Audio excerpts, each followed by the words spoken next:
Well, it's a beautiful night. We're up at Nambucca, and I'm with the Didios, and these guys, wow, they know how to catch crabs, and that's what we're doing at the moment.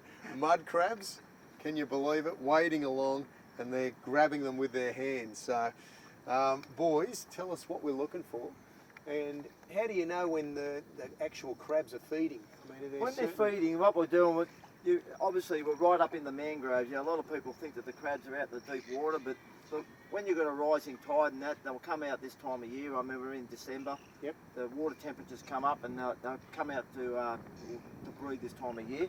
And the crabs come right up here. What we're looking for is right up here in the mangroves here.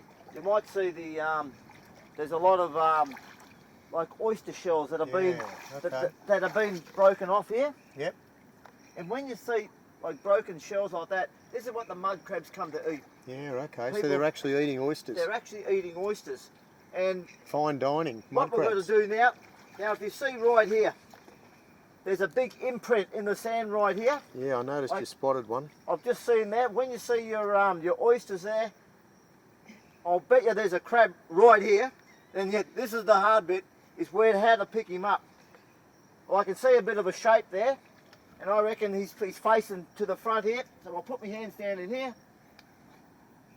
You've now got to try and find where his back feelers are.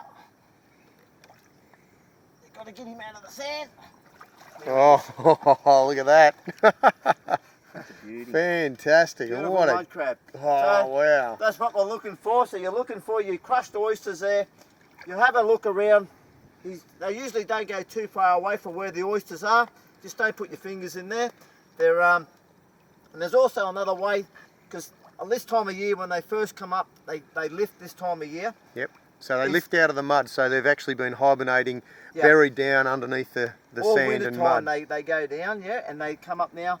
And if you're game enough to put your finger in this area right here, you press on that right here.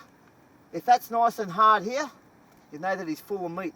And usually if that's very soft in this area here, he's got no meat in him yet, and he's very light, and you're better off just letting them go, because if you cook them there's just no meat in there. So they're basically, at that time, they're changing skeleton, basically. Yeah, they change the old mud crabs are really strange, because he could have been half this size here about 3 months ago.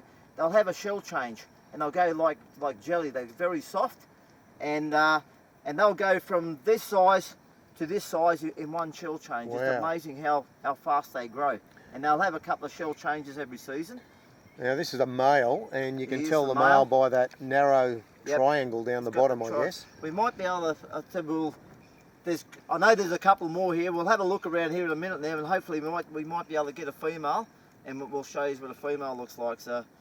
And the difference, the females, do they actually bury themselves as well? All the same, yeah. They all do about the same character. They just all bury, and they'll walk at night and come out. It's mainly they'll come out at night time. You know, if the water, they get like a bit of a flood area, they'll all just come out to feed, and that's when you put your traps out in deeper water, and you'll catch plenty. I guess they're feeding, and they're also looking for a partner at this time of year. Yep, that's what they're doing. Because of what they do when they hibernate in winter time, they go right to the tops of the rivers. People think that they stay down here, but they don't. They walk all the way home up the tops, and then this time of year they'll walk back down to the entrance. So into the fresh water, up there and bury. They'll go right to the fresh water, when they're hibernating, and they'll bury down for all winter time, and then they'll come out in the summertime, and away we go. Fresh crabs. Fantastic. All right, so let's wander along and see if we can find another couple. We'll see if we can get another one. We'll just have a look here. It's hard to try and work out where he is. Definitely there. Well, there's his eye, so he's going to be at the back here. Wow. You got him out? Oh, gosh, I thought he had your hand there. He was in there. That's crazy. He was in there. Look at that. Nice rusty crab too. That's another male, yep. Yeah, another male for sure. And a lot of crabs, you'll see that also when Dad was talking to you before about being an empty crab. A lot of crabs get like a blue tinge to them as well, and see how this guy's got like a rusty look to it? Yeah. When they're rusty like that, also another good indication that he's had his shell on for a while. And it'd be a nice full crab, so yeah, brilliant. That's another good way to tell. And how big do they have to be, the crabs, across the body? Is it called the carapace? Carapace. Carapace. Yep, that's right. How So we, in New South Wales, we measure our crabs front to back Yep. of the shell. So a lot of people get confused. I'm going to try not to get bitten here, but actually, can I get someone to hold a torch on? I'll just show you. At the back of their shell, so you've got the back of the shell ends right there, Yep. and then you've got the little bit of their flap. It actually sticks out further. You don't measure off that. You actually have to measure from the Off back the of the top. shell Yep. to the tip.